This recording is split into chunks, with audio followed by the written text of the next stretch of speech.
السلام عليكم ورحمة الله وبركاته.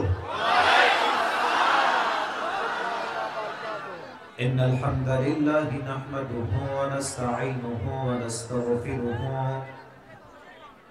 ونؤمن به ونتوكل عليه ونعوذ بالله من شرور أنفسنا ومن سيئات أعمالنا من يهده الله فلا مضل له ومن يضلله فلا هادي له فلن تجد له وليا مرشدا ونشهد أن لا إله إلا الله وحده لا شريك له هو الذي لا ضد له ولا ند له. ওই যে সোনামণি একটু ডানে যাও, বক্সের সামনে ডানে যাও, ডানে যাও। না, সরে গেছে, perfect, now it is perfect. এবার সব ঠিকঠাক আছে। আর কেউ মেহেরবানি করে কোনো সাউন্ড করবেন না, কোনো আওয়াজ চাই না। আজকের এই প্রোগ্রাম মাওলানা সৈয়দ নুরুল হক রহমতুল্লাহি আলাইহি হাফিজিয়া মাদ্রাসা ইয়তিমখানা ও দোগাছি পূর্বপাড়া জামিয়া মসজিদের উদ্যোগে আয়োজিত। আজকের এই প্রোগ্রামে আমার পূর্বে কথা বলেছেন কারি মাওলানা মুহাম্মদ জুবাইর হুসাইন শিবপুর, আর কথা বলেছেন মাওলানা মুহাম্মদ মুজাম্মিল হক আল হাবিবি। যারাই কথা বলেছেন কোরআন থেকে হাদিস থেকে কথা বলেছেন, আমি সবার জন্য দোয়া করি আল্লাহ তাআলা সবাইকে ইসলামের খাদেম হিসেবে কবুল এবং মঞ্জুর করে নিক। আমরা সকলেই দিন করে পড়ছি আমিন। আমার পার্টনার ভাইরা কেমন আছেন আপনারা সবাই? আলহামদুলিল্লাহ। আপনাদের যে জবাব দেখতে পাচ্ছি, ভালো না থেকে যাব কোথায়? একবার সবাই ডানে বামে নিজেরাই একবার অবজার্ভ করেন। Try to observe this program. দেখেন, অবজার্ভ করলেই বুঝবেন যে আজকের মাহফিলে যত অডিয়েন্স এসেছে, আমার বিশ্বাস যদি আমার চোখের দেখা ভুল না হয় 95% আপ আজকের মাহফিলে যুবক ভাইরা এসেছে। ইসলামের বিজয় যে সুনিশ্চিত, এটাকে রুখে দেওয়ার সাধ্য যে কারো নাই। আজকে এই পার্টনার মাহফিল তাই প্রমাণ করছে যুবক ভাইরা। আমি কলিজার টুকরা যুবকদের জন্য দিল থেকে দোয়া করে দেই, আল্লাহ তাআলা প্রত্যেকটা কলিজার টুকরা যুবককে ওমরে ফারুক রাদিয়াল্লাহু তাআলা আনহুর মতো বীর সৈনিক হিসেবে কবুল করে নিন। সকলে পড়া আমিন। আমি সবাইকে ঠান্ডা মাথায় দু একটি কথা বলছি, একটু দিল থেকে শুনবেন। আমি আসিফ এই ফিল্ডে খুব বেশি দিন আছি তা না, কয়েক বছর থেকে আমি এই ফিল্ডে কাজ করছি। আমি খুব খেয়াল করে দেখেছি বড় মাহফিলগুলো খুব বেশি একটা সফলতা পায় না। আমার কথা মাইন্ড করবেন না please, don't take it otherwise. ভুল দেখে নেবেন না, আমার কথা বোঝার ট্রাই করুন। মাহফিল যখন বেশি হয়, গ্যাদারিং বেশি হয়, অমুকে সেলফি তুলবে, অমুকে হাত মিলাবে, অমুকে ক্যামেরা, অনেক লোক, এই সেই, শেষে গিয়ে একটা কনস্ট্রাকটিভলি কোন লেকচার রিপ্রেজেন্ট করা যায় না, ফলে মানুষ খালি হাতে বাসায় ফিরে যায়। তো আমাদের চিন্তাধারা এমন হওয়া দরকার যে মাহফিল চাই ছোট হোক কিংবা বড় হোক, দ্যাটস নট মোস্ট ইম্পর্টেন্ট। হুজুর কি বললেন আমরা বুঝলাম কিনা এবং আমাদের জীবনে আমরা সেটা অ্যাপ্লাই করলাম কিনা, আমল করলাম কিনা, দ্যাট ইজ ভেরি ইম্পর্টেন্ট। ঠিক কিনা বলেন? So please first of all change your intention. নিয়তকে চেঞ্জ করেন। ইন্নামাল আ'মালু বিন্নিয়াত। প্রত্যেকটা আমলের ফলাফল হবে বেসড অন ইওর ইন্টেনশন। নিয়ত ভালো হলে ফলাফল ভালো হবে, নিয়ত খারাপ হলে ফলাফল খারাপ হবে। এজন্য আমি বলতে চাই, যদি ভালো ফলাফল পেতে চান নিয়ত চেঞ্জ করেন। আসিফ হুজুর এসেছে, আসিফ হুজুরের অনেক ভিউ, অনেক ফেমাস, দেখতে সুন্দর, এই সমস্ত চিন্তা বাদ দেন। চেহারা সুন্দর হলেই আমল সুন্দর হয় না, চেহারা সুন্দর হলে চরিত্র সুন্দর হয় না। ঠিক আছে কিনা বলেন? এখানে আমরা চেহারা দেখতে কেউ আসি নাই, আমরা জীবন পরিবর্তন করার জন্য এসেছি। আল্লাহ সবাইকে শেষ পর্যন্ত ইখলাসের সঙ্গে বসে থাকার তৌফিক দান করুন। পড়েন সবাই আমিন। আর বামে অনেক যুবক, জানে অনেক যুবক সামনে, অনেক যুবক।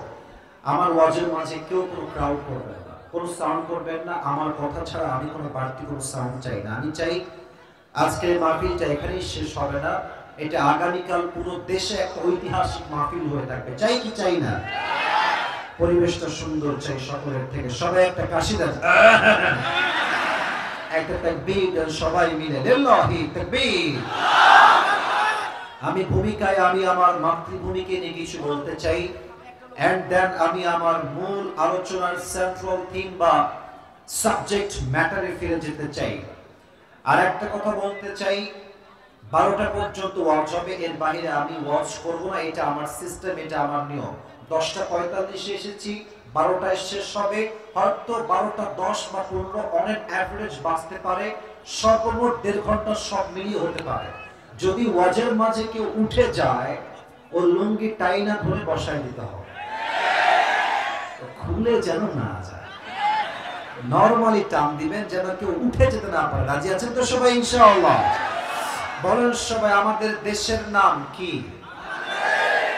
আপনারা কাপুরুষের মতো বললে কেন? সবাই বলেন, আমাদের দেশের নাম কি? বাংলাদেশি হতে পেরে আমরা সবাই খুশি না বেজার? এই দেশের সবচেয়ে বড় বৈশিষ্ট্য হচ্ছে বাংলাদেশের মানুষ কলিজার থেকে ইসলামকে ভালোবাসে। তার একটা বিশাল বড় প্রমাণ হয়ে গিয়েছে কালকে কক্সবাজারের পেকুয়ার মাটিতে আজহারের মাহফিলে। যুবক ভাই, আপনি আমার কথায় মাইন্ড নিবেন না, আমি আপনাকে একটা কথা বলতে চাই। এই দেশে আজহারের মাহফিলে যে পরিমাণ লোক হয়েছে এবং আগামীতে হবে, আমি আপনাকে চ্যালেঞ্জ করে লিখতে পারবো, কোন রাজনৈতিক সভায় টাকা খরচ করে এই পরিমাণ লোক হারিকেন দিয়ে খুঁজে পাওয়া যাবে না। ইভেন আপনি একটু খেয়াল করেন, যারা গ্ল্যামার নিয়ে কাজ করে, আবারও বলছি, আমার কথা বুঝতে হলে আপনাকে ব্রেন দিয়ে নয়, দিল থেকে শুনতে হবে। যারা গ্ল্যামার নিয়ে কাজ করে, যেমন মনে করেন তাদের লাইফস্টাইল খুবই ডিফারেন্ট, ড্রেস অলওয়েজ কোয়ালিফাইড, এক জামা দুইবার পরে না, মুভি করে, সিঙ্গার, নায়ক, গায়ক, প্লেয়ার, ইন্টারন্যাশনাল প্লেয়ার। আপনি খুব খেয়াল করেন, এই দেশে যত নায়ক আছে, যত গায়ক আছে, যত খেলোয়াড় আছে, সবাইকে এক মাঠে নিয়ে আসবেন, আর আমাদের কলিজার টুকরা আজহারীকে আপনারা আরেক মাঠে নিয়ে আসবেন।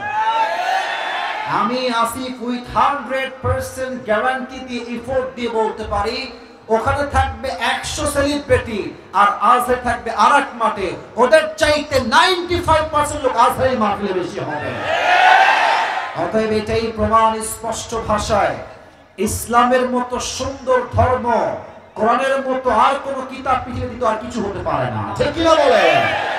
আমাদের এই দেশের মানুষ যেমন কোরআনকে ভালোবাসে, ঠিক তেমন ভাবে আমাদের আবেগ একটু বেশি, বিবেক আমাদের কম। যে কোনো কাজ করতে গেলে আমাদের আবেগ কাজ করে না, মানে আবেগ কাজ করে বেশি, বিবেক কাজ করে কম। যুবক ভাইরা, কথা ঠিক আছে কিনা বলো? আমরা দেখতে পাচ্ছি আমাদের পাশের দেশ ভারত, আসলে এদেরকে প্রতিবেশী বলতো আজকে আমার লজ্জা লাগছে। যুবক ভাইরা, প্রতিবেশী যখন শত্রু হয়ে যায় তখন তারা বন্ধু থাকতে পারে না, ঠিক কি না? আমরা বলতে চাই, আমরা সাম্প্রদায়িক কোনো দাঙ্গা চাই না, আমাদের ধর্মের নাম ইসলাম, আমরা অশান্তি চাই না, আমরা সবাই শান্তি দেখতে চাই। যুবক ভাইরা, ঠিক কি না বলেন? ভারত আমাদের দেশকে নিয়ে খুব মিথ্যাচার করছে, এবং ভারতের সাংবাদিক আছে, দেখবেন বাংলাদেশ থাকবে না। পাবনার ভাইয়ারা, এটাকে দেখলে আমার গুলিস্তানের হকার মনে হয়। আমার মনে হয় এটা সাংবাদিক না হয়ে গুলিস্তানে আন্ডারপ্যান্ট বিক্রি করলে বেশি মানাবে পাবনার ভাইয়ারা। আমরা মুসলমান ঘরের সন্তান, তাই আমরা চুপচাপ থাকি, না হলে এই সমস্ত মেন্টালদেরকে আমাদের সাইজ করতে 5 মিনিটও সময় লাগে না। যদি আমাদের কাছে অনুমতি আসে সাইজ করতে হবে, এই সমস্ত পাগলদেরকে পাবনা মেন্টাল হসপিটালে পাঠাতে আমরা 5 মিনিট সময় লাগবে না। ঠিক না? আমরা মারামারি চাই না, তবে হ্যাঁ, যুদ্ধ একদিন হবে, এটার নাম হচ্ছে গজওয়ায়ে হিন্দ। হিন্দুস্তানের সঙ্গে মুসলমানদের একটা যুদ্ধ। আল্লাহর হাবিব বলেছেন, এই যুদ্ধ যখন বাঁধবে, হাজার হাজার মুসলমান নওজওয়ানরা মাথায় কাফনের কাপড় বেঁধে আল্লাহর রাস্তায় জিহাদ করার জন্য প্রস্তুত হয়ে যাবে। ভারতকে আমি রেড অ্যালার্ট দিতে চাই আজকের এই পাবনার মাহফিল থেকে, আমাদের সাথে তোমরা খেলতে এসো না। আমরা যেমন নরম হতে পারি, আমরা তেমন গরম হতে পারি পাবনার ভাইরা। পানিকে ঠান্ডা দেখে কেউ যদি ভাবে there is no power of water, he is absolutely wrong। যদি কেউ দেখে পানি ঠান্ডা, স্থির কোনো স্রোত নাই, সে ভুল ভাবছে। পানি ঠান্ডা যেমন থাকে, পানির স্রোত গর্জন তর্জন যখন শুরু হয়ে যায়, একটা সমুদ্রের পানি মাথা সমান পাহাড় সমান বিশাল আকাশ সমান পাহাড়কেও ভেঙে চুরে চূর্ণ বিচূর্ণ করে দেয়। আমরা দেখেছি ডক্টর ইউনূস সাহেব অনেক ভদ্র মানুষ, তাই ভারতরা একটু বেশি বাড়াবাড়ি করছে। আমি ভারতদেরকে বলতে চাই স্পষ্ট ভাষায়, যদি তোমরা তোমাদের বউকে আবার আমাদের দেশের ক্ষমতার চেয়ারে বসাতে চাও, দ্বিতীয় বিশ্বযুদ্ধ শুরু হয়ে যাবে পাবনার ভাই। এত সহজ নয়। তিনি বলছেন যে চট করেই ঢুকে যাবে, আর আমরা বসে বসে আঙ্গুল চুষবো, তাই না পাবনার ভাইরা? তারা আমাদের কলিজার টুকরা আল্লামা দেলোয়ার হোসেন সাঈদী হুজুরকে নির্বিচারে হত্যা করেছে পাবনার ভাইরা। মিজানুর রহমান আনসারী যখন কঠিন ফ্লোতে দাওয়াতের কাজ করছিল, তাকে চাপ দিয়ে দেশ ত্যাগ করতে তারাই বাধ্য করেছে পাবনার ভাইরা। অতএব স্পষ্ট ভাষায় আজকে পাবনার জমিনে বলতে চাই, আগামীতে নির্বাচন হবে।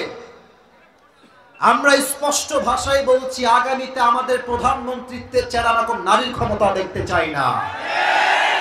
তবে শুধু যে নারী চাই না পুরুষ চাই, it's exactly not like that. ব্যাপারটা মোটেও এরকম নয়, বুঝে শুনবেন।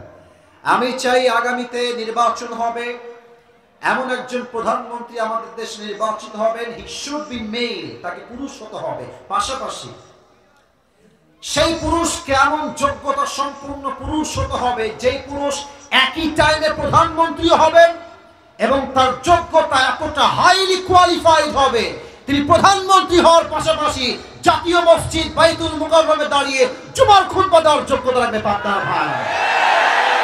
এরকম প্রধানমন্ত্রী আমরা সবাই দেখতে চাই কি চাই না? এটাকে মাইনাস করে কেউ যদি স্বৈরাচারকে বসাবার পায়, তারা আবার করে। আমি আমার ভাষায় বলবো, আগামীতে তাদেরকে নামানোর জন্য পাবনার জমিন থেকে একটা শহীদ আবু সাঈদ নয়, দুইটা নয়, হাজার হাজার শহীদ আবু সাঈদ পাবনার জমিন থেকে মাথায় কাপড়ের কাপড় বেঁধে রাস্তায় তাজা রক্ত দিয়ে শহীদ হওয়ার জন্য নামতে বাধ্য হবে। সবাই বলো হাত তুলে ঠিক কিনা?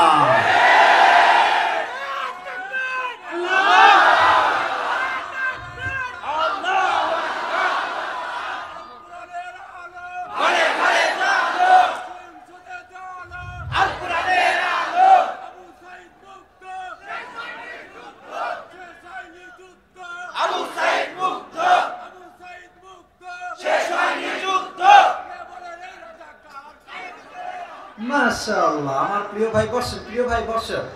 ওনার যে স্লোগানের আওয়াজ, এটাই বোঝা যায় পাবনার সন্তানরা কাপুরুষের সন্তান নয়, সবাই আমরা বীর পুরুষের সন্তান। আল্লাহ পাবনার ভাইদেরকে কবুল করো, সবাই পড়া আমিন। আপনাদের বউ আছে কার? একটু হাত তুলুন তো। আচ্ছা, বউ আছে, হাত নামান, হাত নামান। এবার আরে যাদের বউ নাই তারা হাত তুলে। আপনারা সবাই দেখেন, আপনাদের কারো বউ নাই, এই আমি বিশ্বাস করি না। মিথ্যা না সত্যি রে বাবা? আহারে আব্বা বোঝে না রে, আব্বারা বোঝে না, যুবক ভাইরা। আমি তো প্রায় বলি হাত নামাও, হাত নামাও। আমি তো প্রায় বলি যে যুবকদের কষ্ট শীতকালে কম্বল দিয়ে নয়, ল্যাব দিয়ে নয়, একমাত্র বউ দিয়ে আমাদের যুবকদের শীত দূর হয়। আল্লাহ আব্বাজানদেরকে অতি দ্রুত বিয়ের ব্যবস্থা করার তৌফিক দান করে পড়া আমিন। আমিনের জোরে বোঝা যায় বিয়েটা আমাদের জন্য ফরজ আইন হয়ে গেছে যুবক ভাই, ঠিক আছে কিনা? আমি অনেক বোনকে দেখলাম ডানে বামে দাঁড়ায় আছেন, আপনারা মেহেরবানি করে গাঞ্জাখোর বাদ দিয়ে দিনদার ছেলেকে বিয়ে করে নিতে। আপনি দেখবেন অনেক মেয়ে আছে বিয়ের সময় আসলে এত পরিমাণ টাকাকে তারা প্রায়োরিটি দেয়, গুরুত্ব দেয় যে অনেক মেয়ে টাকা পাইলে টাকলার সঙ্গেও বিয়ের পিড়িতে বলতে যায় না। এরকম মেয়ে তো পাবনায় অন্তত তাই আহা বলুন আমার, আই এম সো সরি। আল্লাহ আমার প্রত্যেকটা বোনকে চরিত্রবান যুবক দেখে বিয়ে করার তৌফিক দান করুন। না আমিন জোরে হয় না, বলে সবাই আমিন। আল্লাহ প্রত্যেকটা বোনকে কথাটা বোঝার তৌফিক দান করুন, পড়া আমিন। আমি আজকে 3টা তাকবীর দিতে চাই, 3টা তাকবীর দিয়ে তাফসীর শুরু করতে চাই।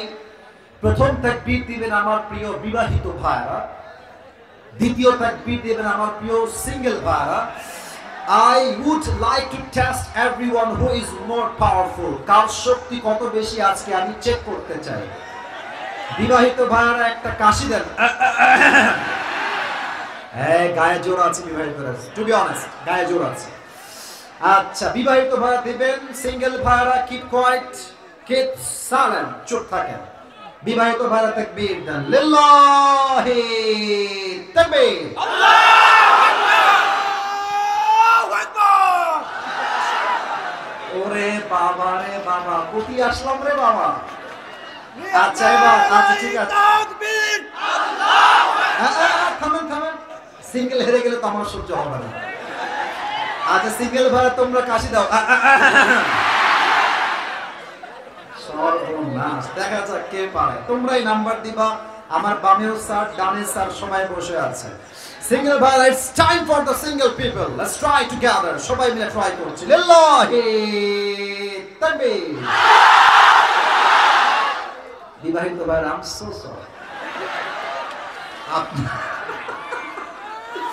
আপনারা আমাকে মাফ করে দিবেন, আজকে আমার কলিজার টুকরা সিঙ্গেল ভাইরাই পাস করেছে।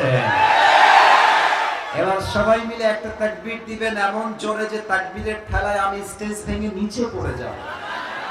সবাই একটা কাশি দেন।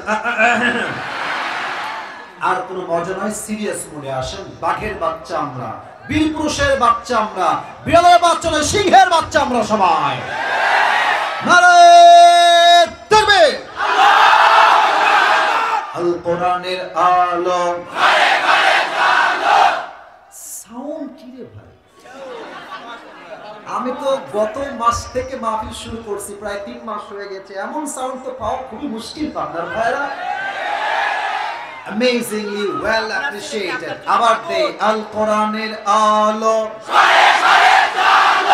আল হাদিসের আলো, কোরআন হাদিস যেখানে আমরা আছি সেখানে, আলেম ওলামা যেখানে আমরা আছি সেখানে, পাবনাবাসী যেখানে আমরা আছি সেখানে। আল্লাহ কবুল করুন, পড়া আমিন। আজকে শ্রোতা পাইছি মনের মতো শ্রোতা। আল্লাহ তাআলা সবাইকে কোরআনের দায়ী হিসেবে, খাদেম হিসেবে কবুল করুন, সবাই পড়া আমিন। আজ আমরা ছোট্ট একটা শব্দের ব্যাখ্যা শুনবো একদম শেষ অবধি। আমি শব্দটা বলছি, সবাই আমার সঙ্গে you have to repeat after me. আমি বলছি, আপনারা আমাকে বলবেন জবাব দিয়ে। আজ আলোচনার সেন্ট্রাল থিম বা সাবজেক্ট ম্যাটার হচ্ছে ধৈর্য। পাবনার ভাইরা, নাম কি? সাউন্ড কমে গেল যে সবার নাম কি? এটা হচ্ছে বাংলা, এটার আরবিক ভার্সন হচ্ছে সবর। আরবিক ভার্সন কি? সবর মানে ধৈর্য। আর ইংরেজিতে যেটাকে আমরা বলি পেশেন্স, ধৈর্য। তাহলে আমরা বুঝে গেলাম আজকে আলোচনার সেন্ট্রাল থিম বা সাবজেক্ট ম্যাটার হচ্ছে ছোট্ট একটা শব্দ। মূল বিষয়টা কি? ধৈর্য। বলুন সবাই, মূল বিষয়টা কি?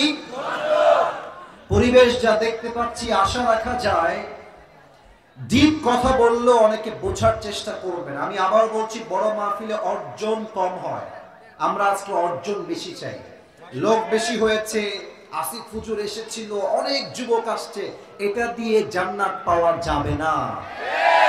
আসিফ হুজুর এসেছিল, সবর নিয়ে কথা বলেছে, শেষ পর্যন্ত ছিলাম এবং ইনশাআল্লাহ নিয়ত করে আসছি, জীবনে যাই হয়ে যাক আজ থেকে সবর ছাড়া আমার জীবন আর চলবেই না। ঠিক কিনা বলেন? That is the success man, এটাই সফলতা। অতএব আবারও বলছি, আমাকে ডিপ কথা বলার জন্য মেহেরবানি করে সুযোগ করে দিবেন। সবাই দিল থেকে বলেন ইনশাআল্লাহ। সবাইকে জিজ্ঞেস করে মূল বিষয়টাকে হাইলাইট করতে চাই। আবারও বলছি, আজকে আলোচনার মূল বিষয় হচ্ছে ধৈর্য। বলেন সবাই, মূল বিষয় কি? ধৈর্য বা সবর। সবর এটা আসলে কি?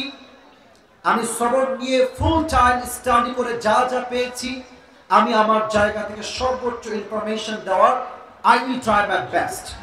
Sabr means it includes aspects of self-discipline, remaining spiritually steadfast, and showing fortitude when especially faced with adversity or setbacks. Sabr মানে হচ্ছে আপনার জীবনে যত সমস্যা আসুক, যত বাধা আসুক, যত সমস্যা আসুক, নিজেকে mentally and physically and spiritually, আধ্যাত্মিকভাবে শারীরিকভাবে নিজেকে স্ট্রং রাখা এবং সেই বিপদকে মোকাবেলা করার নামই হচ্ছে ধৈর্য। সুবহানাল্লাহ পড়বেন না আপনারা সবাই? And sabr also means suppressing that loud and obnoxious voice in your head that wants to unleash its wrath towards people when people try to inconvenience you or insult you. বুঝিয়ে বলছি, সবর মানে হলো, দেখবেন যে মাঝে মাঝে আমরা সফল হতে গেলেই পেছন থেকে কিছু কুকুর ঘেউ ঘেউ ঘেউ ঘেউ ঘেউ ঘেউ করে। এরকম আছে না নাই? তুমি দেখবা খুব ভালো করে, কিছু আন্টি আছে, তোমার ছেলে জীবনে কি করবে গো, আমাকে তো সরকারি চাকরি হয়ে গেল, তোমার মেয়ে বিয়ে করবে কবে গো। অনেক চাচার চিন্তা বাপের চাইতে বেশি হয়। ওই যে বলো না, মায়ের চাইতে কার দরদ বেশি?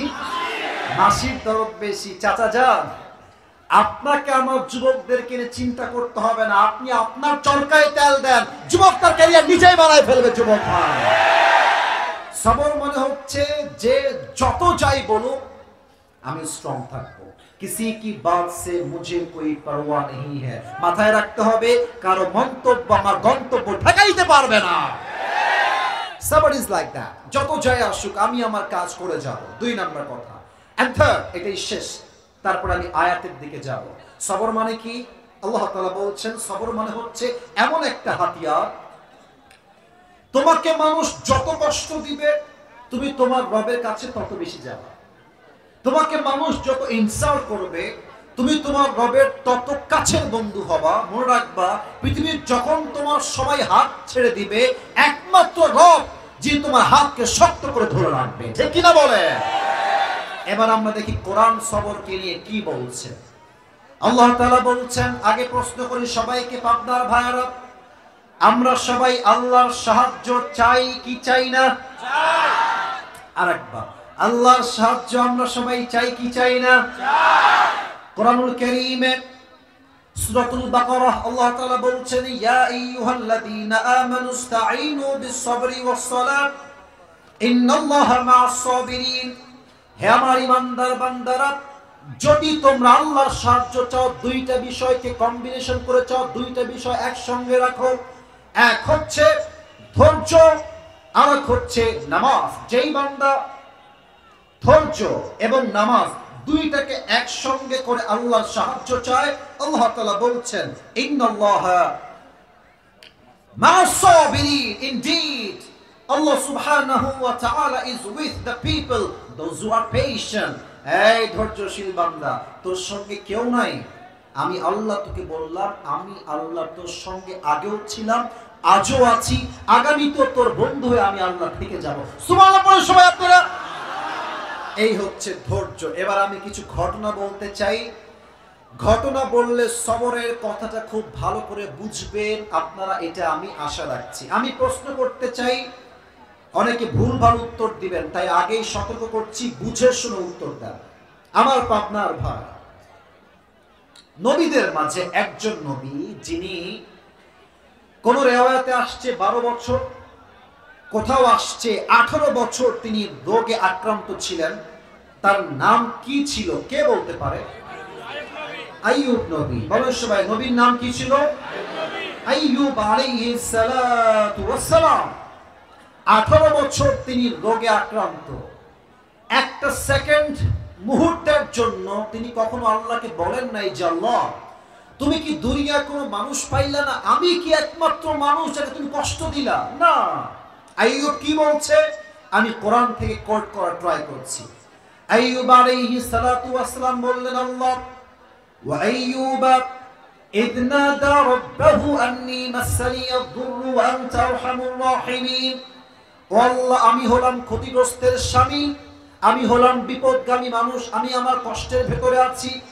ওয়া আনতা আরহামুর রাহিমিন, you are the most merciful, you are the most gracious, you are the most kindful lord. Allah, আমি হলাম বিপদগ্রস্ত মানুষ, আর তোমার মতো দয়াময় মায়াময় প্রভু তো আর কেউ হতে পারে না। আইয়ুবের এই ধৈর্যের দোয়ার বিনিময়ে আল্লাহ তাআলা আইয়ুবকে ঠিক সেই মুহূর্তে পরিপূর্ণ শেফায়ে আজলা কামিলা দান করে দিলেন। সুবহানাল্লাহ পড়বেন না আপনারা? আমি যখন মাহফিল শুরু করলাম, আমার মনে আছে এখনো, এটা হচ্ছে আপনার 2021 সাল। আমি বাসায় বসে আছি, মেবি এটা আসরের নামাজের পরে। এটা এই ঘটনা আমি বলছি, একটা মেয়ের ঘটনা। এটা মূলত আমি ঘটনা বলার উদ্দেশ্য নয়, আমি আপনাকে ধৈর্য বোঝাতে চাই। তখন আমার কোনো পিএস ছিল না, তখন আমি আমার কল আমি নিজেই রিসিভ করতাম। ধরো ধরো ধরো ধরো ধরো, মুরব্বী নাকি এটা? পাগড়ি পড়ছে, বসো বসো। না না না, এটা সুযোগ নাই ভাই। ওয়াজ শেষ না করে কেউ উঠতে পারবে না পাবনার জমিন থেকে, ঠিক কিনা বলে? আমার চোখ সব দিকে আছে, এদিকে তাকান সবাই আমার দিকে। তো আমি আসরের নামাজ পড়ে বাসায় বসে আছি, হঠাৎ করে আমার ফোনে একটা কল আসলো। আমি ভাবলাম হয়তো কোনো প্রোগ্রামের কল হবে, সো আমি প্রোগ্রামের কল ভেবে কলটা রিসিভ করলাম। তো দেখলাম যে একজন মেয়ে বা একজন মহিলা আমাকে সালাম দিচ্ছে মোবাইলের ওই পার থেকে, অর্থাৎ সে তার পজিশন থেকে। তা আমি বললাম, ওয়ালাইকুম আসসালাম, কে বলছেন, কি বিষয়ে কল দিয়েছেন? তো আমি বলেছি, আপনি কেমন আছেন, এটা বলেছি, বাস কান্না শুরু। কান্না আর থামে না। আমি বললাম, আম্মা জান আপনি কাঁদছেন কেন, কি সমস্যা, কি হয়েছে আপনার? উনি বললেন যে হুজুর, আমি আপনাকে কল দিয়েছি আইসিইউ রুম থেকে, আমি এখন আইসিইউতে ভর্তি আছি।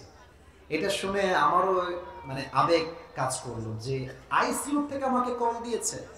তা আমি বললাম যে আপনি আমার নাম্বার কোথায় পেয়েছেন আম্মা জান?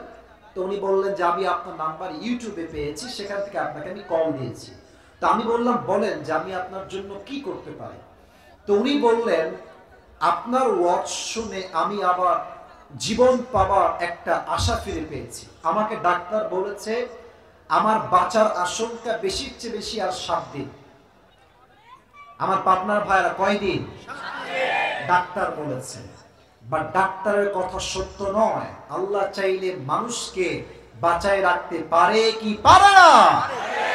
আমি বললাম, প্রিয় আম্মা জান, আপনাকে একটা কথা শোনাই, শোনেন। হায়াত এবং মওতের মালিক একমাত্র আল্লাহ তাআলা।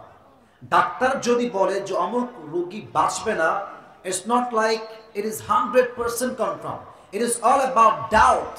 The সন্দেহের বিষয়। ডাক্তার জাস্ট তার অ্যানালাইসিস থেকে বলে যে আপনি হয়তো 7 দিন বাঁচবেন, বাট অসম্ভবকে চাইলে সম্ভব করতে পারে 1 সপ্তাহ। তিনি কে? আমি বললাম, আপনি সুন্দর করে দুরূদ শরীফে আমল করেন, শুধু দুরূদ শরীফ পড়বেন, জিকির আজকার করবেন, নামাজ পড়বেন ইশারা ইঙ্গিতে, আর ধৈর্যের পরিচয় দিবেন। তো আমি কলটা কেটে দিলাম, দোয়া টোয়া করে কল রাখলাম। 7 দিন বাঁচার কথা তার, হ্যাঁ, হিসাব অনুযায়ী। পরে আমি আমার কাজে ব্যস্ত হয়ে গেলাম। অনেক লম্বা সময় পরে, maybe after 3 months or maybe 4 months, 4 মাস পরে আমার কাছে আবার কল আসছে অন্য নাম্বার থেকে। আমি কল ধরলাম, দেখলাম সেই আম্মাই আমাকে আবার কল দিয়েছে। আমি বললাম, আম্মা জান আপনি ঠিক আছেন তো? বলছে, হুজুর ওই যে আপনি বলেছিলেন আমাকে ধৈর্য ধারণ করতে, ধৈর্য ধৈর্য, আমি ধৈর্য নিয়েই ছিলাম। আমাকে ডাক্তার বলেছে আপনার দেহে এখন ক্যান্সারের কোনো নমুনাই আর নাই। না সুবহানাল্লাহ, তো আসতে হবে, জোরে পড়ে সবাই বলে সুবহানাল্লাহ। আল্লাহ চাইলে বাঁচাইতে পারে কি পারে না? মিয়া আল্লাহ যদি 7 দিন বাঁচার রোগকে বাঁচাইতে পারে, তো আপনার টেনশন কিসের? কি টেনশন আপনার? আচ্ছা, টেনশনগুলো একটু উল্লেখ করি, বললে ভালো হবে। হুজুর, আমার বয়স 25, হুজুর বউ পাচ্ছি না, একটা টেনশন। আর একটা টেনশন, হুজুর আমার বয়স 30, আমি চাকরি পাচ্ছি না। হুজুর আমি পরীক্ষায় ফেল হতেই আছি। আরে প্রিয় ভাইয়েরা, মাথায় রাখবেন, আমরা সবাই বড়লোক ঘরের সন্তান নই, আমরা সবাই মধ্যবিত্ত পরিবারের সন্তান। আমি আমার একটা ওয়াজে বলেছিলাম যে মধ্যবিত্ত পরিবারের সন্তান মানেই হচ্ছে একটা ব্র্যান্ড। আপনি আমাকে সাইকেল দিবেন তাও চলবে, বাইক দিবেন তাও চলবে, কার দিবেন তাও চলবে, বলবেন যে হেঁটে হেঁটে আসো তাও চলবে, just because I am from middle class family. ঠিক কিনা বলে? আপনি আমাকে ভাত দিবেন, আলু ভর্তা দিবেন তাও চলবে, আপনি আমাকে ভাত দিবেন, সবজি দিবেন তাও চলবে, আপনি আমাকে ভাত দিবেন, ডাউল দিবেন তাও চলবে, ভাত দিবেন, গোস্ত দিবেন তাও চলবে। কিছুই দিবেন না, এক প্লেট ভাত দিবেন, আরেকটা বোতল পানি দিবেন, আমার পান্তা ভাত মরিচ দিয়ে হলেও চলবে। কারণ আমি বড় ঘরের খেয়ে পড়ে মোটা হওয়া ব্রয়লার মুরগি নয়, আমি মধ্যবিত্ত পরিবারের সন্তান, কঠোর পরিশ্রমী সন্তান আমি। অতএব বিপদে আপদে ধৈর্য ধারণ করবেন। 1 সপ্তাহের দিকে আওয়াজ দিয়ে বলেন সবাই, তিনি কে? এবার একটা হাদিস থেকে এক্সাম্পল দিব, তবে একটা উত্তর চাই সবার থেকে, একটু বুঝে শুনে। প্লিজ ট্রাই টু আন্ডারস্ট্যান্ড, একটু বুঝেন, and please think before you answer of my question. একটু ভেবে উত্তর দিবেন। আই রিপিট এগেন, একটু ভেবে উত্তর দিবেন। আমার নবীজির মোট পুত্র সন্তান কয়জন ছিল? দেখায় দিয়েছি তাও ভয় পায়, বলেন সবাই কয়জন? 4 জন কি বেঁচে ছিলেন না আল্লাহ উঠাই নিয়েছিলেন? আল্লাহ উঠাই নিয়েছেন। তবে আপনারা সবাই হয়তো জানেন যে 4 জন সন্তান যখন মারা গেল, কাফেররা একটা খুব বাজে ভাষায় গালি দিয়েছিল যে মুহাম্মদ, আমি নাউজুবিল্লাহ জোরে শুনতে চাই, একটু থামেন, বুঝে নাউজুবিল্লাহ বলবেন। এই মুহাম্মদ, তোর বংশ লেজ কাটা বংশ। বলেন সবাই নাউজুবিল্লাহ। নবীজি বলছেন, কেন আমার বংশ লেজ কাটা? বাতাস হালকা করলে ভালো হয়। তো কেন আমার বংশ লেজ কাটা? বলছে, তোর তো একটা পুত্র সন্তান বেঁচে থাকে না, তোর বংশ আগামীতে আর বিস্তার হবে না, এটাই শেষ বংশ। নবীজির সমস্ত হতাশা দূর করতে আল্লাহ তাআলা নবীকে একটা কলিজার টুকরা মেয়ে ফাতেমা দান করলেন। সুবহানাল্লাহ পড়ে। এখন আমার প্রশ্ন 2টা হবে, বুঝে উত্তরটা। ফাতেমার একজন আদর্শবান স্বামী ছিলেন, তার নাম কি?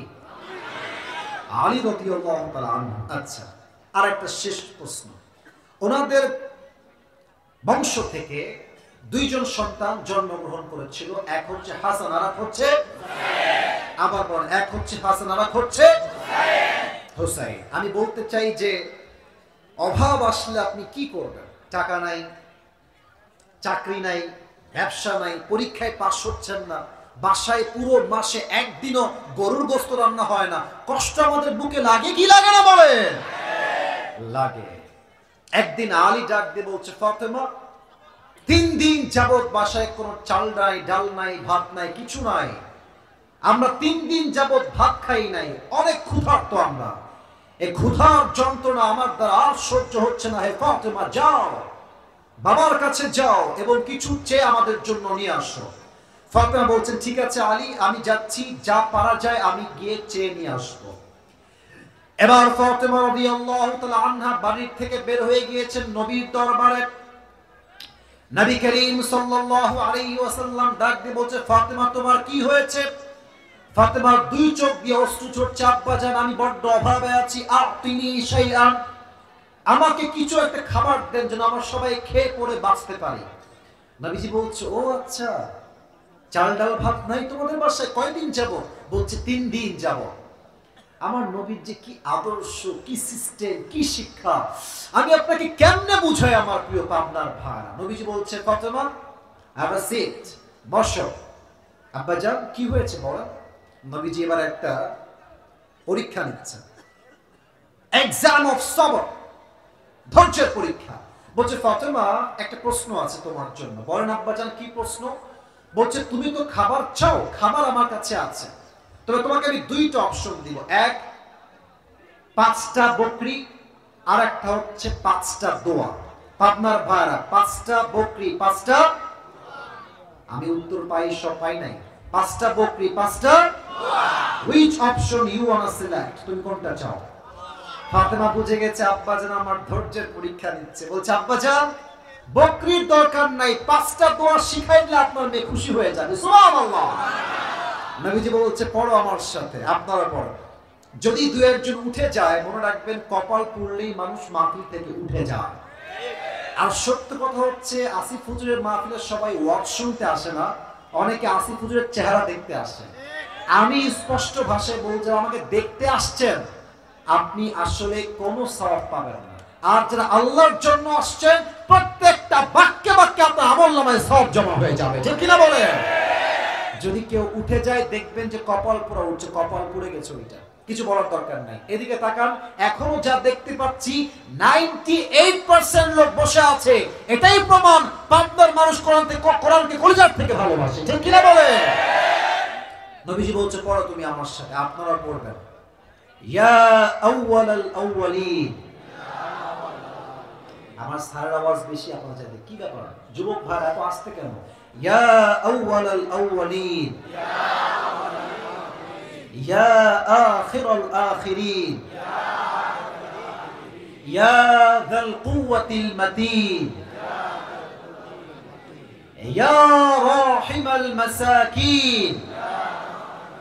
5 নাম্বার শব্দের দোয়া very easy, there is no doubt in it, it's very easy, খুবই সহজ। তাই সবাইকে আমি বলবো দিল থেকে পড়বেন সবাই, ইয়া আরহামার রাহিমিন। আল্লাহর হাবিব বললেন ফাতেমা এই 5 শব্দের দোয়া যেই বান্দা অভাবে পড়বে, চাকরি নাই, ব্যবসা নাই, বরকত নাই, রিজিক নাই, অভাব চলছে, এই 5 শব্দের দোয়া আমল যেই বান্দা করবে তার অভাবকে দূর করে দিবে। একজন আওয়াজ দিয়ে বলেন সবাই, তিনি কে? ফাতেমা যাও, চলে যাও। ফাতেমা চুপচাপ 5টা দোয়া শিখে বাসায় ফিরে আসছে। আলী বলছে ফাতেমা আইনা তোয়া, খাবার কোথায়? তোমার হাত তো ফাঁকা। ফাতেমা বলছে আলী আমার হাত যদিও বা ফাঁকা, তবে আমি খালি হাতে ফিরে আসি নাই। ذهبت للدنيا وجئت بالآخرة، ذهبت للدنيا وجئت بالآخرة। আমি আমার নবীর কাছে দুনিয়া চাওয়ার জন্য গিয়েছিলাম, আমার নবী আমাকে আখিরাত দিয়ে ফেরত পাঠিয়ে দিয়েছে। আলী বলছে না, এই ডায়লগে কাজ হবে না, আমি ক্ষুধার্ত, আমার খাবার লাগবে। এবার আলী নিজেই বের হয়ে গেছে। শ্বশুরের কাছে জামাই, আমি আবারও বলছি শ্বশুরের কাছে জামাই, এটা আত্মসম্মানের বিষয়। এসে বলছে শ্বশুর আব্বাজান 3 দিন যাবত না খাওয়া, কিছু খাবার দিলে খুবই ভালো হয়, আতিনি শাইআন, গিভ মি সাম ফুড, কিছু খাবার দেন। এবার নবীজি জামাইয়ের পরীক্ষা নেওয়া শুরু করেছেন। আগের বার বলেছিলেন 5টা বকরি 5টা দোয়া, এবার ডাক দিয়ে বলছে আলী তোমাকে আমি 2টা অপশন দিব। 1 নাম্বার তোমাকে আমি হাদিয়া দিব 5000 বকরি, আরেকটা অপশন হচ্ছে 5টা দোয়া, তুমি কোনটা চাও? আলী বলছে ইয়া রাসূলুল্লাহ 5000 বকরি মাইনাস আপনি আমাকে 5টা দোয়া শিখাই দিলে আমি আলী খুশি হয়ে যাব। সুবহানাল্লাহ পড়ার সময় নবীজি 5টা দোয়া শিখালেন, বললেন যে আলী গো ব্যাক এগেইন, আবার ফিরে যাও। বাসায় আসলেন। হাদিসের ভাষ্য মতে স্বামী এবং স্ত্রী 2 জন মিলে এই 5 শব্দের দোয়া আমল করলেন। এই 5 শব্দের দোয়ার বিনিময়ে, ধৈর্যের বিনিময়ে খুবই অল্প দিনে আল্লাহ তাআলা ফাতেমা এবং আলীর সংসারে সমস্ত অভাব দূর করে দিলেন। সুবহানাল্লাহ পড়েন। ওদিকে অনেক মেয়েরা আছেন, আমি দেখেছি অনেক বউ খারাপ সময় আসলে স্বামীর হাত ছেড়ে দেয়। আর আমি বইয়ের কথা কি বলবো ভাই, আজকালকার মেয়েদের চরিত্র বিয়ের আগে অলরেডি নষ্ট হয়ে যায়। আমার কথা একদম রাগ করবেন না, আমি সব বোনকে উইথ ডিউ রেসপেক্ট বলছি। আপনি দেখবেন পাবনা শহরে যত মেয়ে প্রেম করে বেড়ায়, ডোন্ট মাইন্ড, কথা ভুল বুঝবেন না, দেখবেন মাশাআল্লাহ যত মেয়ে প্রেম করছে তার 80 ভাগ বোরকাওয়ালিরা প্রেম করছে।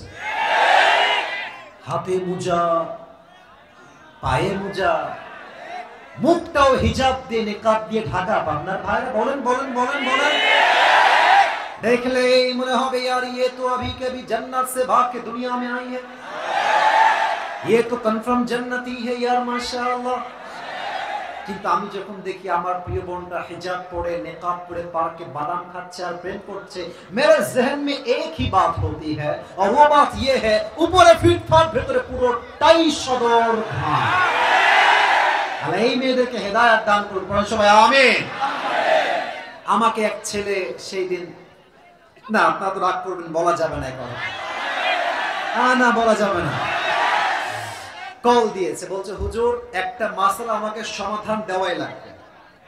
আমার বোনদেরকে বলছি, বোনেরা আমি আপনাদের শত্রু নই, আই এম ইওর ওয়েল উইশার, আমি আপনার কল্যাণকে, আমি আমার কথা বোঝেন, আপনার সংসার বেঁচে যাবে, আমার কথা বোঝেন। বলছে হুজুর আমি আমার বউকে তালাক দিব। আমি বললাম আরে পাগলা, আগেই তালাক কেন, আগে প্রবলেমটা বলো, প্রবলেমটা কোথায়? তো এটা হয়তো আমাদের অনেকেরই প্রবলেম যারা আমরা বিবাহিত। বউ কি সমস্যা বউয়ের?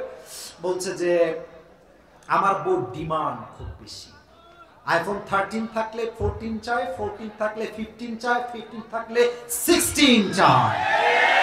আর অনেক মেয়ে তো বিয়ের পর না, यार ये शादी के बाद की बात नहीं है, ये शादी की पहले की बात है।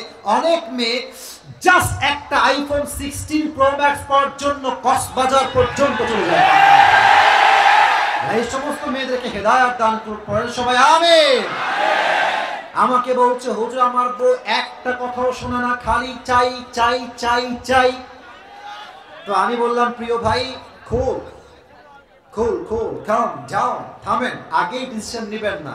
কারণ অনেকে আমরা আছি বউকে আমরা ভালোবাসি, এটা আসলেই বাসি আমরা, কিন্তু রাগ উঠলে তোরে তালাক, তোর বাপকেও তালাক, তো 14 গোশ তালাক আছে না নাই? তালাক দিয়ে বলে আয় ये मैंने क्या कर दिया, কি করলাম এইটা। আর মেয়েদের স্বভাব এত খারাপ, স্বামী সারাটা জীবন দেয়, জীবনটাই দিয়ে দেয়, আর মেয়েটা বলে তুমি আমাকে কি দিলা। এটা একমাত্র বেঈমানরাই বলতে পারে যুবক ভাইরা আমার। আমি বললাম ভাই স্থির, please take patience, please be patient, ধৈর্য ধারণ করেন। আমি একটা টেকনিক শিখাই দিলাম। কি টেকনিক? আমি বললাম প্রিয় ভাই আপনি আপনার বউকে বলে দিবেন, এই কথা বোঝেন, আমি বলি আপনি আপনার বউকে বলে দিবেন যে আমি মধ্যবিত্ত পরিবারের ছেলে, তুমি তোমাকে জেনে বুঝেই বিয়ে করেছো তাই না, তোমাকে আমি একটা কথা বলি, তুমি আমার সঙ্গ দিবা খারাপ সময়ে, আমি তোমার হাত আজীবন আঁকড়ে ধরে রাখবো, কখনো ছেড়ে যাব না। তবে তুমি যদি আমাকে আমার স্বার্থের বাহিরে প্রেসারাইজ করো, তোমাকে আলবিদা, তোমাকে বিদায়। কারণ আমরা পুরুষরা বড় মারাত্মক সেন্সিটিভ ভাই, আমাদেরকে আপনি গালি দেন সহ্য হবে, আপনি আমাকে যদি একটা কটু কথা বলেন সহ্য হবে, বাট আমার ব্যক্তিত্ব আঘাত করলে চুল পরিমাণ বরদাস্ত হবে না যুবক ভাই। এটা যুবকদের পার্সোনালিটি, এটা আমাদেরই ব্যক্তিত্ব। তো সেই যুবকটা বলল হুজুর ঠিক আছে আমি আজকে মিটিং করব, সমস্যা নেই। পরে তার বউকে ডেকে সে বলেছে ভাই আপনার যা লাগবে আমার সাধ্য থেকে দিতে চাইবো, আপত্তি নাই, বা সাধ্যের বাহিরে চাইলে আপনার সঙ্গে আমার থাকা সম্ভব হবে না। মনে রাখবেন মেয়েরা তালাককে বড্ড ভয় পায়, তবে তালাক হচ্ছে সবচেয়ে নিকৃষ্ট কাজ।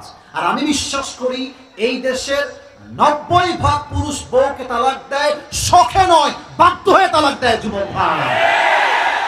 আমি বললাম আপনি বুঝায়েন যে তালাক দিলে মাথায় রেখো, অনেকে ভাবে যে এইটা বাদ দিলে আর একটা ব্যাটার অপশন পাওয়া যাবে। ব্যাটা এত সহজ, মেয়ের একবার তালাক হলে পুরো জীবনটাই তামা তামা হয়ে যায় আপনার ভাই আছে কিনা বলেন।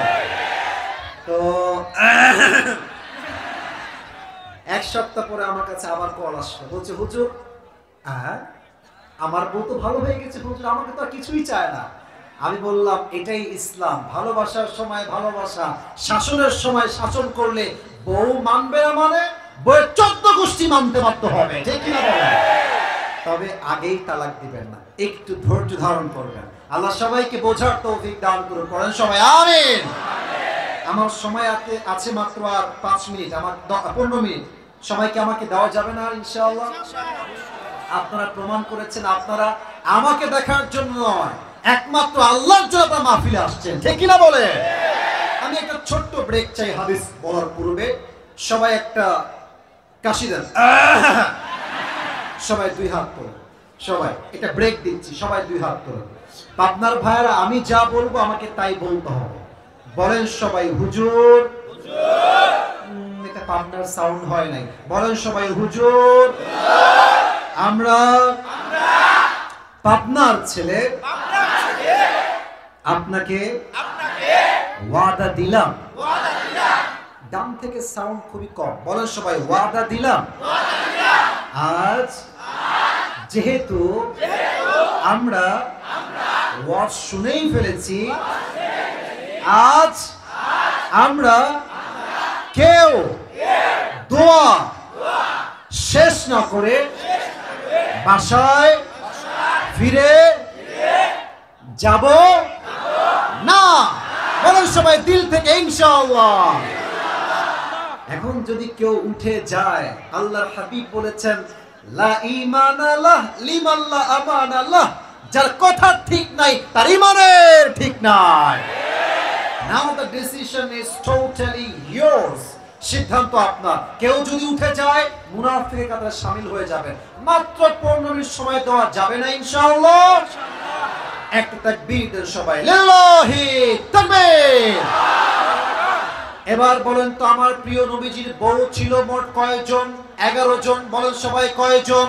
11 জন। আমাকে জানলে জবাব দেন। আমার নবীর প্রথম স্ত্রীর নাম কি ছিল? রাইট রাইট, বলেন সবাই নাম কি ছিল? খাদিজা রাদিয়াল্লাহু তাআলা আনহা। আমি ছোট্ট একটা হাদিস বলতে চাই, আপনি আপনার প্রাণ ফিরে পাবেন, কলিজার শ্বাস ফিরে পাবেন। এই হাদিসটা এত মোটিভেশনাল।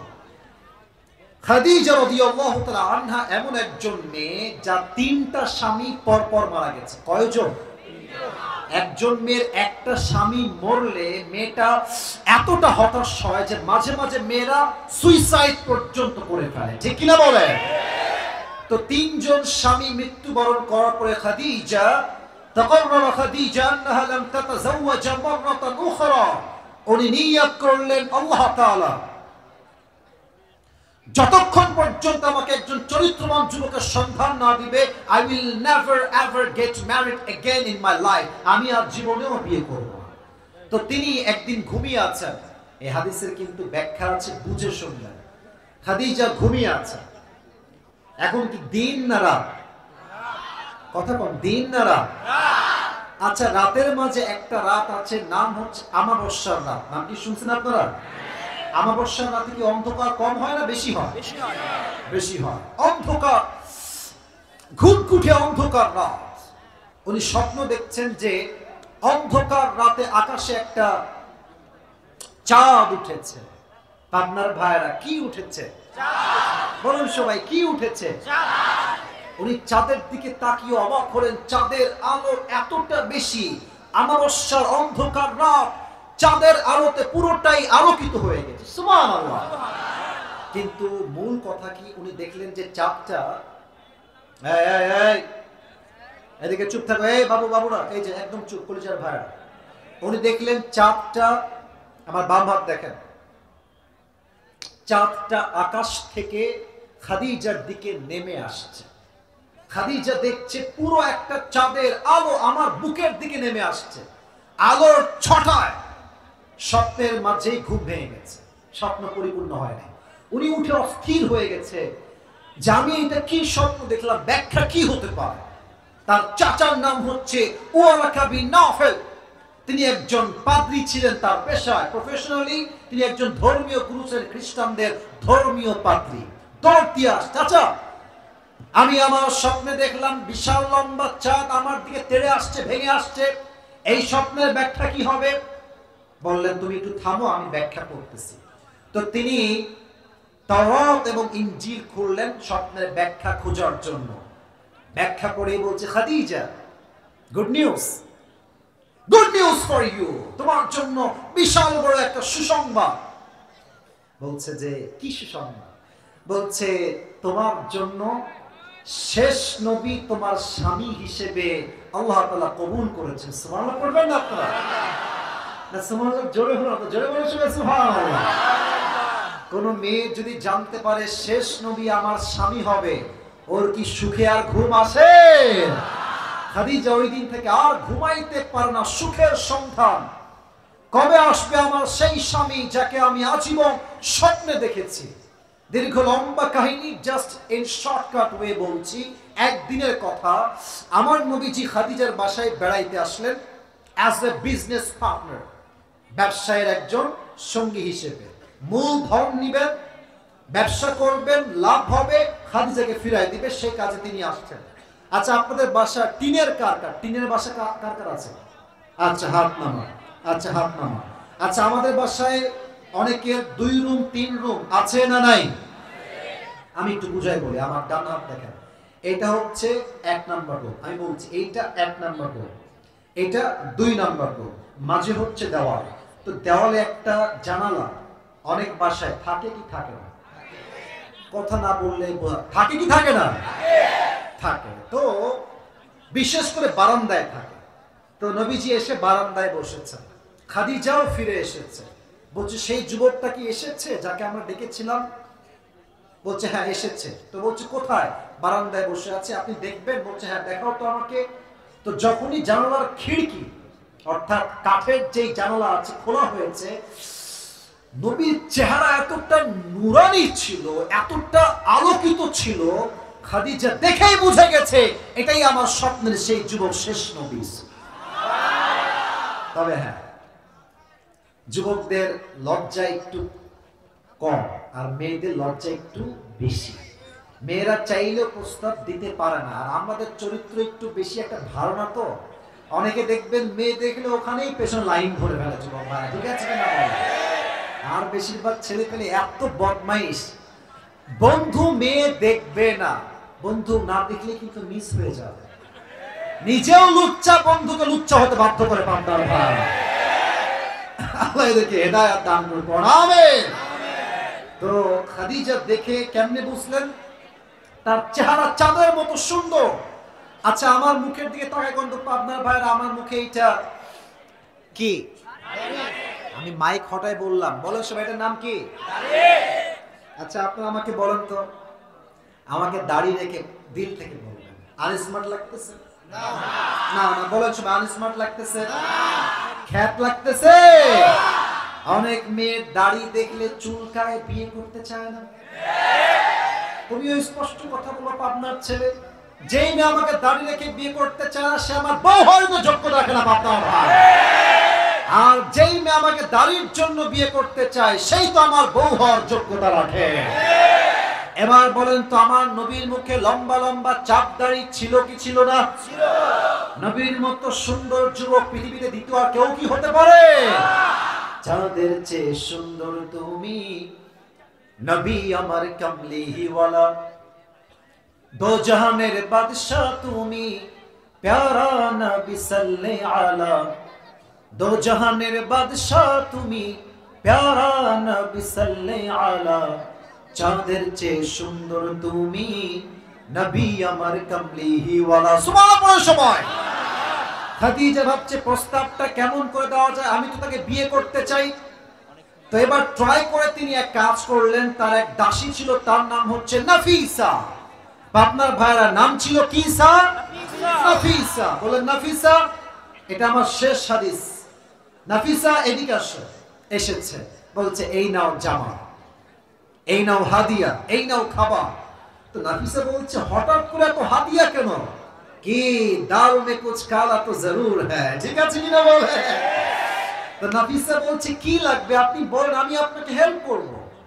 তো খাদিজা বলছে ওই যে যুবকটা বসে আছে ওখানে, তাকে আমি আমার স্বামী হিসেবে পাওয়ার জন্য প্রস্তাব করতে চাই। You have to help me, আপনাকে আমার হেল্প করতেই হবে। আপনি কি হেল্প করবেন? বলছে why not, definitely I will help you. কি করব বলেন? বলছে আপনি আমার পক্ষ থেকে বিয়ের প্রস্তাবটা মুহাম্মদের কাছে পৌঁছে দিবেন। মুরব্বীরা খুব চালাক হয়, তোমরা যখন বিয়ে করবা মুরব্বী ছাড়া বিয়ে করতে যাবা না। মনে রাখবা, তুমি 1 মাসে যা বুঝবা মুরব্বী আব্বা যেন 1 ঘন্টায় তা বুঝে যাবে, ঠিক কিনা বলো? তো নাফিসা বলছে আজকে প্রস্তাব দিলে সম্পর্ক নষ্ট হতে পারে, আগে যা ব্যবসা করে আসুক, প্রস্তাব দেওয়া যাবে। তো কয়েকদিন পরে নাফিসা নবীজির বাসায় আসছে, গেট নক করেছে, কেউ কি আছে ভেতরে? নবীজি বলছে ইয়েস আমি আছি। গেট খুলেছে, সালাম কালাম হয়েছে, কথাবার্তা হয়েছে, মেহমানদারি হয়ে গেছে। এবার নাফিসা সুযোগ বুঝে কোপ দিয়েছে, বলছে আচ্ছা মুহাম্মদ, তোমার বয়স তো মাশাআল্লাহ 25 ইয়ার্স ওল্ড, বয়স তো 25 হয়ে গেছে, একটা কথা বলতে চাই, মাইন্ড করবে না তো? বলছে বলেন না, কি বলবেন? ডাক দিয়ে বলছে মুহাম্মদ, তোমার বয়স তো প্রায় 25 হয়ে গিয়েছে, তুমি বিয়ে করতে চাও না কেন? বিয়ে করো না কেন? নবীজি যে উত্তর দিয়েছেন এটা প্রত্যেকটা যুবকের কলিজার উত্তর। নবীজি বলছেন আমি তো বিয়ে করতে চাই, বাট আমার কাছে কি নাই? মানি ফ্যাক্ট, টাকা নাই। তো এবার দেখেন হাদিস এখনো শেষ হয় না। তো নাফিসা খুব চালাক, বলছে টাকা নাই, এটা কোনো টেনশন হইল? আরে আমার কাছে এমন একজন মেয়ে আছে, আমার হাত দেখেন, যাকে বিয়ে করলে দেনমোহর দেওয়া লাগবে না, যাকে বিয়ে করলে পোশাক দেওয়া লাগবে না, যাকে বিয়ে করলে কোনো বাসা দেওয়া লাগবে না, যাকে বিয়ে করলে খাবার দেওয়া লাগবে না, বরং আপনার যা যা লাগবে সেই মেয়ে আপনাকে সব দিবে। নবীজি বলছে ইয়ার আজীব বাত है, হাউ কাম ইট পসিবল? এই তল্লাটে এমন কোন মেয়ে কি আছে যে কিছুই নিবে না বরং সব দিবে আমাকে? বলছে অবশ্যই আছে। তুমি কি সন্ধান পেতে চাও? বলছে অবশ্যই। মাসমুহা, মাসমুহা, সেই মেয়ের নামটা কি? নাফিসা মাথা নিচু করে বলছে ইসমুহা খাদিজা, তার নাম হচ্ছে খাদিজা। অবাক করার বিষয় হচ্ছে নবীজি খাদিজাকে আগের থেকেই দিল থেকে পছন্দ করে, বাট প্রস্তাব দিতে পারে না। সুবহানাল্লাহ বলে। এর কারণ হচ্ছে আমাদের দেশের বড় তিতা বাস্তব কথা আমার পাবনার ভাইরা, বড়লোক ঘরের ছেলে গরিব ঘরের মেয়েকে বিয়ে করে, বাট বড়লোক ঘরের মেয়ে গরিব ঘরের ছেলেকে বিয়ে করতে চায় না পাবনার ভাইরা। তো নবীজি প্রস্তাব পেয়ে খুব খুশি, বাট ব্যক্তিত্ব আছে তো, ব্যক্তিত্ব বলে একটা কথা আছে তো। বলছে যে ও আচ্ছা আচ্ছা খাদিজা তাই না, আচ্ছা তো ঠিক আছে আপনি যান, আমার একজন চাচা আছে তার নাম হচ্ছে আবু তালেব, উনি আসলে আমি আপনাদের বাসায় গিয়ে দেখা করে আসবো। নাফিসা বের হয়ে গেছে।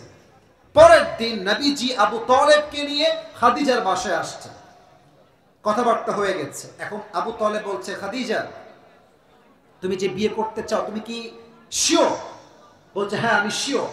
আমি একটা কথা তোমাকে বলবো, চাচা হিসেবে এটা আমার ভাতিজা, এটা আমার ভাতিজা। চাচা হিসেবে বলছি দুইটা বিষয়, এক আমার ভাতিজা বড্ড গরিব, দেনমোহর কিন্তু দিতে পারবে না। নাম্বার টু, আমার ভাতিজা গরিব হতে পারে, বাট আমি চাচা হয়ে সাক্ষী দিচ্ছি আমার ভাতিজার মতো চরিত্রবান যুবক এই মক্কায়, এই মদিনায়, এই আরবে, পুরো বিশ্বে একটাও তার মতো চরিত্রবান কেউ হতে পারবে না, ঠিক কিনা বলেন? খাদিজা বলছে আমার কিচ্ছু লাগবে না, আমার শুধু তাকে চাই, তাকে পেলেই আমি খুশি হয়ে যাব। তো আবু তালেব বলছে তাহলে আর দেরি কেন, বিয়ের কাজ শুরু করে ফেলি। বিয়ে হয়ে গেল। তা আবু তালেব বললেন যে খালি হাতে আপনাকে আমরা অ্যাকসেপ্ট করব না, আমি আপনাকে 20টা উট মোহর হিসেবে দিব। আপনার ভাইরা কয়টা উট? 20টা। মাশাআল্লাহ, অনেক সুন্দর সাউন্ড। বলার সময় কয়টা? 20টা। 20টা উট মোহর হিসেবে দিয়েছে। এবার এই বিয়ের বাড়িতে মেহমান আসলে একটা মেহমানদারি আছে না? মেহমানদারি আছে না? আছে। তো মেহমানদারি করবে কেমনে? মুহাম্মদ তো গরিব সাল্লাল্লাহু আলাইহি ওয়াসাল্লাম। তো খাদিজা বলছে টেনশন করবেন না, আমাকে যে 20টা উট মোহর দিয়েছেন, বর পক্ষ এবং কনে পক্ষ সবার মেহমানদারির জন্য আমার মোহরের 20টা উট আপনারা জবাই করে ফেলেন। না সুবহানাল্লাহ, তো আপনার হয় নাই, বলে সবাই সুবহানাল্লাহ। এরকম বড় মনের মেয়ে পাইলে আমাদের যুবকরা ডিভোর্সি মেয়েকেও বিয়ে করতে রাজি হয়ে যাবে। আর মেয়ে যদি হয় চরিত্রহীন, যতই মেয়ে সুন্দরী হোক, তার সঙ্গে যুবকের সংসার বেশি দিন টিকবে না। যুবক ভাইরা মনে রাখবা, তালাক প্রাপ্তা মেয়েকে বিয়ে করা নবীজির সুন্নত। আর তালাক প্রাপ্ত মেয়েকে সব যুবক বিয়ে করতে পারে না, সেই যুবক পারে যার ব্যক্তিত্ব বিশাল পাহাড়ের সমান বড় যুবক ভাড়া, ঠিক কিনা বলো? নবীজির বিয়ে হওয়ার পরে 20টা উট দান হয়ে গেল। বইয়ের মন কত বড়। যাই হোক, এবার বাসর রাত। অনেকে আবার লজ্জা পাচ্ছে, বাসর রাত বিয়ে তো হয় না, হয় না মনে হয়, কি হয় না, কি হয় না? এই এলাকায় বিয়ে শাদী হয় না?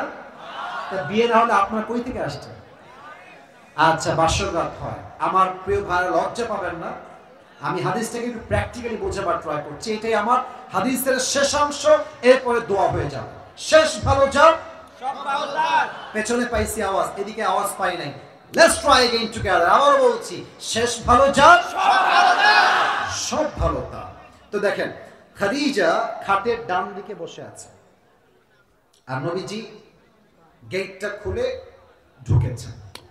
তো মনে রাখতে হবে, নবীজির এটা প্রথম বিয়ে, প্রথম বউ, প্রথম বাসর রাত। বাট খাদিজা একটা অভিজ্ঞতা পূর্ব থেকেই পাবনার ভাড়া আছে না নাই? তো খাদিজা চুপচাপ ঘোমটা দিয়ে বসে আছে। নবীজিও আসছে, সালাম দিয়েছে, নবীও চুপচাপ বসে আছে। লজ্জায় যে কথা বলবে, লজ্জায় কথাই বলতে পারছে না। তো খাদিজার যেহেতু আগের থেকে একটা ছোট্ট অভিজ্ঞতা আছে জীবনে, যেহেতু সাফার করে এসেছে, খাদিজা মজার ছলে বলছে, আপনি কি জানেন যে আমি আপনাকে স্বামী হিসেবে কেমনে পেয়েছি? নবীজি এবার তাল পেয়ে গেছে কথা, বলছে হ্যাঁ হ্যাঁ বলেন তো কেমনে পেয়েছেন, আমি তো জানি না। তো খাদিজা বলছে, আমার প্রথম স্বামী মারা গেছে, একটা সন্তান ছিল, তাকে রেখে চলে গেছে। Second time I got married again, আমি আবার বিয়ে করেছি। সেকেন্ড হাজবেন্ডে একটা ছেলে হয়েছে, হাজবেন্ড মারা গেছে, ছেলেহীন, সে থেকে গেছে। আবার আমার থার্ড টাইম বিয়ে হয়েছে আবু তাহের নামে একজন যুবকের সাথে, সেও মারা গেছে, সন্তান রেখে মারা গেছে। এই ধাক্কার পরে আমি অনেকটা অস্থির হয়ে গেছিলাম। এই ধাক্কা আমি সামলাই উঠতে পারি নাই। এরই মাঝে আমার বাবাও মারা গেছে। একটা মেয়ের জীবনের প্রথম ভালোবাসার নাম ভাই নয়, বয়ফ্রেন্ড নয়, স্বামী নয়। মেয়ের জীবনের প্রথম ভালোবাসাই হচ্ছে তার বাবা, যুবক ভাই, ঠিক কিনা বলো? তো আমি অনেক হতাশ ছিলাম যে আমার 3টা স্বামী মারা গেল একের পর এক। আমার বাবাও আজকে দুনিয়ায় বেঁচে নেই, আমার তো পৃথিবীতে বেঁচে নেওয়ার অধিকারই আর না, আমি তো মারা যাবো, আত্মহত্যা করবো। এত চাপের মাঝেও আমি আমার ধৈর্যকে হারাই নাই। আমি ধৈর্য ধারণ করেছিলাম। ধৈর্যের বিনিময়ে আল্লাহ তাআলা আজ আমাকে শেষ নবীর প্রথম স্ত্রী হিসেবে কবুল করে নিয়েছে। অতএব তোমাদের যাদের বিয়ে হচ্ছে না, টেনশন নাই, কুছ अच्छे के इंतजार है मेरे दोस्त। কথা বলো, ঠিক আছে কিনা? অপেক্ষা যত বড়, ফলাফল তত সুন্দর হবে। কষ্ট শুরু যত বেশি হবে, শেষটা তার তত বেশি সুন্দর হবে, ঠিক কিনা? হয়তো এখন বউ নাই, নেক্সট ইয়ার এত সুন্দর বউ থাকবে, কেউ আমার সাথে পারবেই না, যুবক ভাই, ঠিক কিনা বলো? আল্লাহ সবাইকে দিনদার নেককার বিয়ে করার তৌফিক দান করুন, পড়েন সবাই আমিন। এবং বিপদে আপদে ধৈর্যে সমস্ত সময়ে যখনই কষ্ট আসবে, আল্লাহ আমাদের সবাইকে ধৈর্যশীল হওয়ার তৌফিক দান করুন, পড়েন আমিন। দুই হাত তোলেন সবাই, দুই হাত, সবাই দুই হাত তোলেন। এটা আমার শেষ ওয়াদা, এটা করে দোয়া হবে। সবাই একটা কাশি দেন, দেখি আপনারা সবাই বেঁচে আছেন কিনা। লেটস চেক ইট, চেক করা যাক। সবাই একটা তাকবীর দেন, দেখবো আগের মতো জোর আছে কিনা। হাত হাত উপর রাখেন, ক্যামেরা রেকর্ড হচ্ছে, আই উইল চেক ইট। লিল্লাহি তাকবীর, same as it was before, আগের মতোই আছে। আল কোরআনের আলো ঘরে ঘরে জ্বালো, আল হাদিসের আলো ঘরে ঘরে জ্বালো, কোরআন হাদিস যেখানে আমরা আছি সেখানে, আলেম ওলামা যেখানে আমরা আছি সেখানে, পাবনাবাসী যেখানে আমরা আছি সেখানে। এটা ছিল স্লোগান। এবার ওয়াদা করাবো, একটা ওয়াদা, একটু প্লিজ হাত রাখেন, একটু হাত, প্লিজ একটু, সরি একটু হাত রাখেন। বলেন সবাই আল্লাহ, দিল থেকে আল্লাহকে ডাকেন, বলেন সবাই আল্লাহ, আমি দিল থেকে আজ তওবা করলাম। এবার দিল থেকে আল্লাহকে ডাকেন, বলেন সবাই ও আল্লাহ,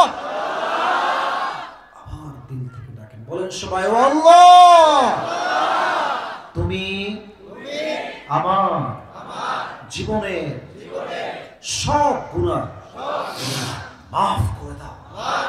বলেন সবাই আমিন। বলেন সবাই ও আল্লাহ, এই পাপনার জমিন থেকে আমি ওয়াদা দিলাম, এটা আমার শেষ ওয়াদা। ওয়াদা শেষ হওয়ার সাথে সাথে দোয়া শুরু হয়ে যাবে। বলেন সবাই আল্লাহ, আমি আজ থেকে আজ থেকে 5 ওয়াক্ত নামাজ আর কখনো ছাড়বো না। এই যে হাত দেখিয়ে বলেন ছাড়বো না। এবার দিল থেকে বলেন সবাই ইনশাআল্লাহ। আরে ভাই ইনশাআল্লাহ বললে আল্লাহ তৌফিক দিতে পারে। বলেন সবাই দিল থেকে ইনশাআল্লাহ।